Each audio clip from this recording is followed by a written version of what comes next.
फूलपुरा नाम के एक छोटे से गांव में रमेश नाम का एक किसान रहता था। वो अपने परिवार के साथ मेहनत से खेती करके गुजारा करता था। उसके परिवार में उसकी पत्नी कमला और बेटा अर्जुन था। अर्जुन अभी सिर्फ 9 साल का था। रमेश के पास खेती के लिए बहुत कम जमीन थी, जिससे फसल भी कम ही होती थी। इतनी मेहनत के बाद भी वह मुश्किल से अपने परिवार का पेट भर पाता था। कुछ दिनों से रमेश की तबीयत ठीक नहीं थी। एक दिन उसकी पत्नी ने कहा, सुनो जी, हमारा बेटा बड़ा हो रहा है। जो कुछ भी हम कमाते हैं उससे बड़ी मुश्किल से हमारा गुजारा हो पाता है। मुझे अर्जुन के भविष्य की चिंता सता रही है। तुम ठीक कहती हो कमला, खेती से ज्यादा आमदनी नहीं हो पा रही और मेरी तबीयत भी खराब रहती है। मैं सोच रहा हूँ कि खेती छोड़कर कोई छोटा व्यापार शुरू कर दूं। व्यापार करूँगा तो आमदनी कुछ बढ़ जाएगी।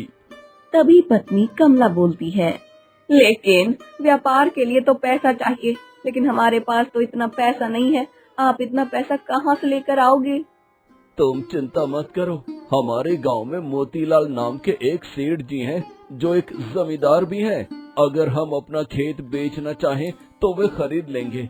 अगर हम खेत बेच दें तो उस पैसे से मैं कोई छोटा काम शुरू कर सकता हूँ। लेकिन हम खेत बेच देंगे तो फिर करेंगे क्या? हमारे पूर्वजों ने इस जमीन को इतनी मेहनत से संभाला है। कमला, सेठ जी से पहले भी बात हो चुकी है, वे इस खेत के अच्छे दाम दे देंगे। लेकिन जी, हम खेत बेच देंगे तो करेंगे क्या? आपने इसके बारे में सोचा है? हाँ कमला, मैंने इसके बारे में सोचा है, लेकिन मुझसे अब खेती नहीं हो सकती। मेरी अक्सर तबीयत खराब रहती है, इसलिए खेत बेच रहा हूँ। मैं इन पैसों से गांव में एक छोटा व्यापार चालू करूँगा। लेकिन जी, आप व्यापार के बारे में जानते ही क्या हो? अगर इसमें नुकसान हो गया तो हमारे पास और पैसे भी नहीं है कि इसमें लगा सकें। ये बात तो तुम ठीक कहती हो कमला, लेकिन तुम जानती हो कि मेरी तबीयत हमेशा खराब रहती है। इसलिए कल मैं डॉक्टर से मिलने गया था। उन्होंने मुझे मेहनत का काम करने के लिए मना किया है। इसलिए मैं सोच रहा हूँ कि मैं व्यापार चालू करूँ। आपने मुझे पहले बताया क्यों नहीं इसके बारे में कि आपको डॉक्टर ने मेहनत का काम करने के लिए मना किया है? आपकी सेहत ज्यादा जरूरी है। अगर आप ठीक रहेंगे तो मेरे लिए बस इतना ही काफी है। आप जो भी फैसला करें, मैं आपके साथ हूँ। ठीक है, मैं कल ही जाकर जमीन के बारे में सेठ जी से बात करता हूँ। अगले दिन रमेश मोतीलाल से मिलने के लिए चला जाता है। मोतीलाल उस गांव में एक बड़ा जमींदार था, साथ ही वह एक लालची इंसान भी था। उसने रमेश जैसे कई छोटे किसानों को सपना दिखाया और उसने किसानों की जमीन को हथिया लिया। रमेश सेठ के घर पहुंचता है। तभी मोतीलाल रमेश को देखकर बोलता है, रमेश, तुम यहाँ बताओ कैसे आना हुआ? सेठ जी, मैं अपनी जमीन बेचने के लिए आपके पास आया हूँ। मैंने आपसे इसके बारे में पहले भी बात की थी और आपने खरीदने के लिए बोला था। हाँ, मैंने कहा तो था, पर तुमने सही से जवाब नहीं दिया था। सेठ जी, ये हमारी पुश्तैनी जमीन है ना, इसलिए मैं थोड़ा सोच विचार कर रहा था, इसलिए मैंने आपको जवाब नहीं दिया था। लेकिन अभी मुझको आपको जमीन बेचनी है। रमेश, ऐसा क्या हो गया कि तुम जमीन बेचने के लिए आ गए? सेठ जी, आजकल मेरी तबीयत कुछ ठीक नहीं रहती है। पता नहीं कब मैं इस दुनिया से चला जाऊं, इसलिए मैं खेत को बेचकर अपने बेटे के भविष्य के लिए कुछ इंतजाम करना चाहता हूं। मैं अपने गांव में ही एक छोटा सा व्यापार करने के बारे में सोच रहा हूं, इसलिए मुझे पैसों की जरूरत है।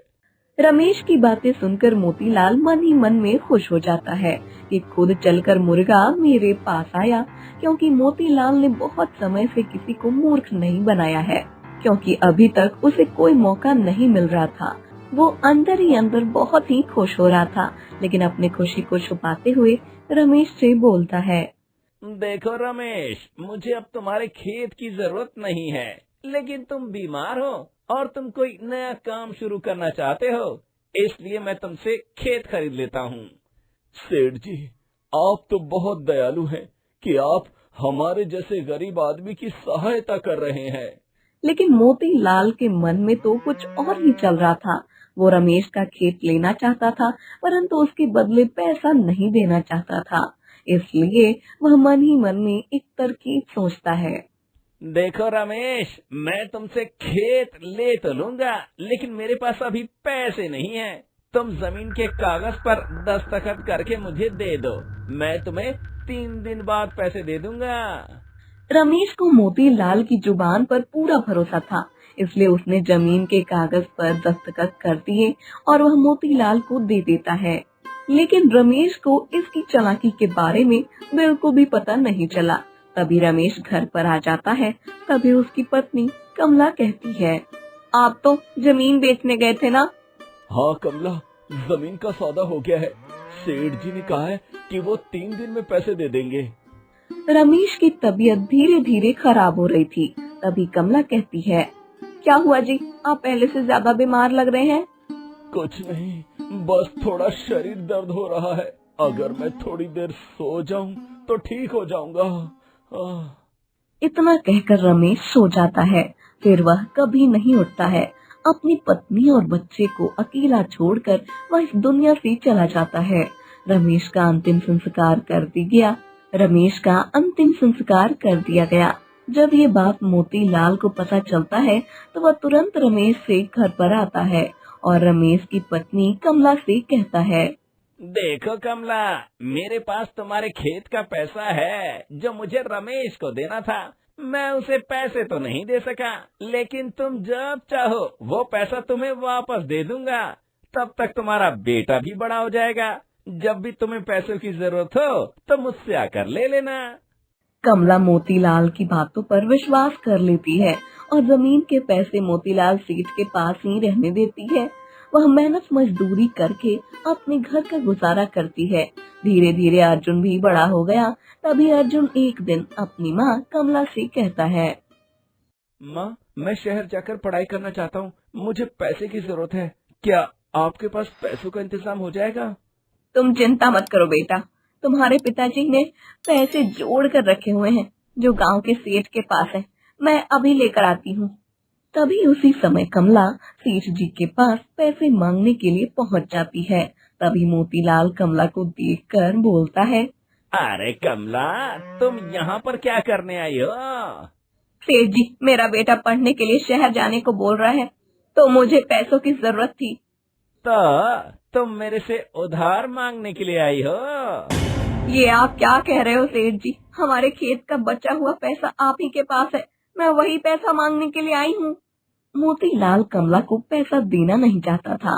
तभी वह कमला से अनजान बनते हुए कहता है, क्या तुम्हारा पैसा मेरे पास है? मैंने रमेश को दे तो दिया था उसी समय जब उसने खेत का कागज मुझे दिया था। मोतीलाल की ये बातें सुनकर कमला को बहुत बड़ा झटका लगता है। तभी वह मोतीलाल सेठ से कहती है, तो सेठ जी, आप उस दिन मेरे घर पर क्यों आए थे कि तुम्हारा पैसा मेरे पास रखा हुआ है और तुम्हें जब चाहिए मेरे से ले जाना? देखा, मेरे पास तुम्हारा कोई पैसा नहीं है और चली जाओ यहाँ से, फिर कभी मत आना। कमला को समझ में आ गया था कि मोतीलाल सेठ ने उसको धोखा दिया है। वह चुपचाप अपने घर पर चली जाती है। तभी उसका बेटा अर्जुन अपनी माँ से बोलता है, माँ, सेठ जी से पैसे लेकर आ गई? नहीं बेटा अर्जुन, उस सेठ ने हमें को धोखा दे दिया है। माँ, धोखा दिया? मैं समझा नहीं, आप सही से बताओ। तभी कमला ने अपने बेटे को सारी बातें बता दी। तभी अर्जुन ये सब बातें सुनकर गुस्से में बोलता है, माँ, हमने उस आदमी पर भरोसा किया था, लेकिन उसने हमें धोखा दिया। मैं उसे नहीं छोड़ूंगा। नहीं बेटा, तुम ऐसा वैसा काम मत करना जिससे कि हमें परेशानी का सामना करना पड़े। माँ, आप परेशान मत हो, हमें कुछ नहीं होगा। बस मुझे उस सेठ को सबक सिखाना है ताकि आगे से किसी गरीब का हक न मारे। तभी अर्जुन उस सेठ को सबक सिखाने की बात को ठान लेता है। अर्जुन के पिताजी के एक अच्छे दोस्त होते हैं जो कि एक सुनार है। वो अपने पिताजी के दोस्त को सारी बातें बता देता है जो उसके साथ हुआ था। तभी वह सुनार बोलता है, सच में ये तो बहुत बेईमानी की बात है। मैं जानता था कि वो सेठ ठीक आदमी नहीं है, परंतु वो इतना धोखेबाज होगा ये मैंने कभी नहीं सोचा था। पर तुम चिंता मत करो, मेरे पास उसे सबक सिखाने के लिए एक अच्छी योजना है। बस जैसा मैं कहता हूँ तुम वैसा ही करना। फिर वो अर्जुन को कुछ सलाह देने लगे। उसके बाद उसने अपने पास मौजूद कुछ पुराने सोने के गहने अर्जुन को दे दिया और उसे समझा बुझाकर सेठ के घर भेज दिया। तभी गांव के बुजुर्ग लोग और मुखिया वहीं पर होते हैं। तभी अर्जुन मोतीलाल सेठ से बोलता है, सेठ जी, मुझे पैसों की जरूरत है, मेरी मदद कीजिए। मोतीलाल अचानक अर्जुन को वहाँ पर देखकर घबरा गया, क्योंकि अर्जुन सबके सामने अपनी जमीन के कहीं पैसे न मांग ले। लेकिन ऐसा नहीं हुआ। तभी मोतीलाल घबराते हुए अर्जुन से बोलता है, मैं तुम्हें ऐसे पैसे कैसे दे दूं? तुम बदले में कुछ लाए हो? हाँ सेठ जी, मेरे पास सोने के गहने हैं। अर्जुन अपने साथ लाए हुए गहने मोतीलाल को दे देता है। गांव के बुजुर्ग आदमी और मुखिया ये सब देख रहे थे। तभी अर्जुन बोलता है, सेठ जी, मैं शहर जाकर पढ़ना चाहता हूँ और उसके लिए मुझे पैसों की जरूरत है। ये मेरी माँ के गहने हैं, क्या आप इन्हें गिरवी रखकर मेरी सहायता कर सकते हैं? आपकी बड़ी मेहरबानी होगी। मोतीलाल सेठ गहने को देखकर बहुत खुश हो जाता है। तभी वह गहने को देखकर अपने आप से कहता है, मैं इस लड़के को कुछ पैसे देकर ये सभी गहने भी हथिया लूंगा। मोतीलाल सेठ सभी के सामने दयालु बनने का नाटक करते हुए बोलता है, ये तुम्हारी माँ के गहने हैं, बताओ तुम्हें इसके बदले में कितने पैसे चाहिए? सेठ जी, अभी तो मुझे 10,000 रुपए चाहिए। मोतीलाल सबके सामने अपनी दरिया दिली दिखाता है और अर्जुन को 10,000 रुपए दे देता है। धन्यवाद सेठ जी, मैं आपका ये उधार बहुत जल्दी चुका दूंगा। अगले दिन मोतीलाल ने गहनों की जांच करने के लिए उसे सुनार को अपने पास बुलाता है, जो रमेश का अच्छा दोस्त था। तभी सुनार गहने को अच्छे से देखने लग जाता है।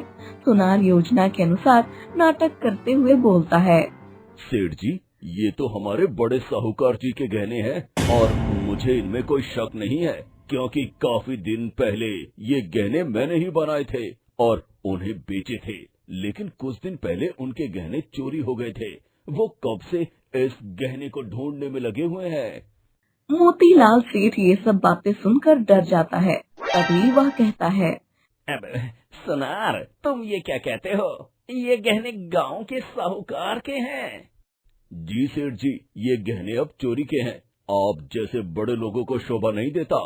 ये गहने आपको जिसने भी दिए हैं उसे वापस कर दो और अपना हाथ साफ कर लो, नहीं तो आप मुसीबत में पड़ जाओगे, क्योंकि इस गहने का असली मालिक कोई और है।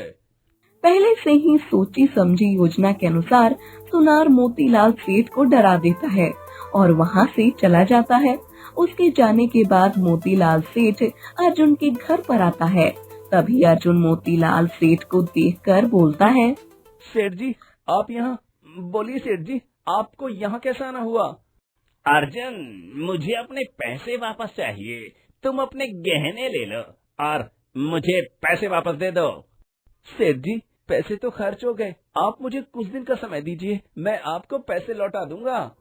मोतीलाल सेठ जैसे तैसे गहनों से छुटकारा पाना चाहता था, इसलिए वो अर्जुन की बात मानकर गहने को उसे बिना पैसे लिए लौटा देता है। लेकिन अर्जुन सेठ को उसके पैसे वापस नहीं करता है। कुछ दिन के बाद अर्जुन सेठ के घर पर पहुंचता है। इस दिन भी सेठ के यहाँ पर गांव के मुखिया और बुजुर्ग लोग वहाँ पर होते हैं। तभी अर्जुन सेठ से बोलता है, सेठ जी, मैं आपके पैसे लेकर आया हूँ, आप मुझे गहने वापस कर दीजिए जो मैंने गिरवी रखे थे। मोतीलाल सेठ को अर्जुन की बात समझ में नहीं आ रही थी। तभी वह अर्जुन से कहता है, मैंने तुम्हारे गहने वापस कर तो दिए थे, अब तुम दोबारा क्यों मांगने आए हो? सेठ जी, आपने गहने किसको वापस कर दिए? मैं तो शहर गया हुआ था, शहर से आज ही मैं आया हूँ। मैं तुम्हारे घर गया था और तुम्हें गहने वापस करके आ गया था। नहीं नहीं सेठ जी, आप झूठ बोल रहे हैं। इसके बाद अर्जुन ने मुखिया और बुजुर्ग लोगों की तरफ देखकर कहने लगा, देखिए, आप सब लोग भी उस दिन मौजूद थे जब मैंने गहने दिए थे और पैसे लिए थे। उसके बाद मैं आज आया हूँ। मुझे पैसे वापस लिए बिना भला ये मुझे गहने क्यों वापस करेंगे? गांव के सभी बुजुर्ग लोग मोतीलाल को शक की निगाह से देखने लगे। तभी अर्जुन बोलता है, मुखिया जी, उस दिन से मैं गांव में नहीं था। सेठ जी ऐसी बातें करके ये मेरे गहने को किसी और को बेचना चाहते हैं। अब आप लोग ही इसका निर्णय कीजिए। मोतीलाल को अर्जुन की बातें बिल्कुल भी समझ में नहीं आ रही थी। उस गांव के बुजुर्ग और मुखिया इस बात के गवाह थे कि उसने अर्जुन को पैसे दिए थे और अर्जुन ने उसके बदले गहने दिए थे। तभी उसमें से एक बुजुर्ग आदमी मोतीलाल को बोलता है, मोतीलाल, तुम इतने बड़े आदमी हो, फिर ये कैसी हरकत कर रहे हो? हमने खुद इस लड़के को गहने गिरवी रखते हुए देखा है। भला तुम बिना पैसे दिए गहने कैसे लौटा सकते हो? क्या कोई इस बात पर विश्वास करेगा? तुम चुपचाप इस लड़के को गहने वापस कर दो। तभी मोतीलाल सेठ बोलता है, नहीं, वो गहने तो चोरी के थे। इस लड़के ने उसे सस्ते में खरीदा और मेरे पास गिरवी रखा। मुझे जब पता चला तो मैंने गहने इसे वापस लौटा दिए। हाँ। गांव के सभी बुजुर्ग और मुखिया जी वहाँ पर होते हैं। तभी वहाँ पर वह सुनार आता है और वह मोतीलाल से कहता है, सेठ जी, आप मुझे गहने की मजदूरी कब देंगे? तो मोतीलाल को बड़ा ही गुस्सा आया। तभी वह बोलता है, क्या कहा? गहने की मजदूरी? कौन से गहने की मजदूरी? आपने मुझे कुछ दिन पहले ही तो गहने पर पॉलिश करवाने के लिए दिए थे ताकि ये नया जैसा हो जाए। तभी वहाँ पर खड़ा एक बुजुर्ग आदमी बोलता है, मोतीलाल, चुप क्यों हो? गहने कहाँ गए? अर्जुन को वापस कर दो। सेठ जी, बताओ मेरे गहने कहाँ गए? ये लो पैसे और मेरे गहने वापस कर दो। वो मेरी माँ के गहने थे। ये सब सुनकर मोतीलाल का दिमाग चकरा जाता है। वो इस षड्यंत्र को समझ जाता है, लेकिन वो अब कर भी क्या सकता था? कौन भरोसा करेगा कि वो सुनार ही था जिसने उसे ये कहकर डराया था कि ये चोरी के गहने हैं। तभी बुजुर्ग आदमी बोलता है, मोतीलाल, एक ईमानदार आदमी के रूप में हम तुम्हें जानते हैं और तुम्हारा सम्मान भी करते हैं, लेकिन हम ये नहीं जानते थे कि तुम ऐसी चालाकी करोगे। चुपचाप लड़के के गहने वापस कर दो।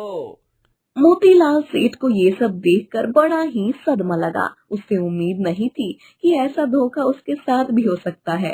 अब उसके दिमाग में ये चिंता सता रही थी कि अब वो गहने कहाँ से लाए। तभी अर्जुन बोलता है, मुखिया जी, इसे रहने दो, मुझे गहने नहीं चाहिए। उस गहनों की कीमत सुनार जी बता सकते हैं। जितने के वो गहने होंगे उतने मुझे पैसे वापस करवा दो। तभी अर्जुन की ये बात मुखिया जी को सही लगी। तभी मुखिया जी मोतीलाल से बोलते हैं, मोतीलाल, जैसा ये लड़का कहता है वैसा ही तुम करो, वरना मैं तुम्हें इस गांव से निकाल दूंगा। उन्होंने अर्जुन को मोतीलाल सेठ से 20,000 रुपए दिलवाए। अब मोतीलाल को अपनी गलती का एहसास हुआ कि उसने भी ऐसा ही धोखा अर्जुन और उसके परिवार के साथ किया था। उसे अब पछतावा था कि उसके कर्मों का फल उसे मिल चुका है और अर्जुन को उसके परिवार का हक मिल चुका था।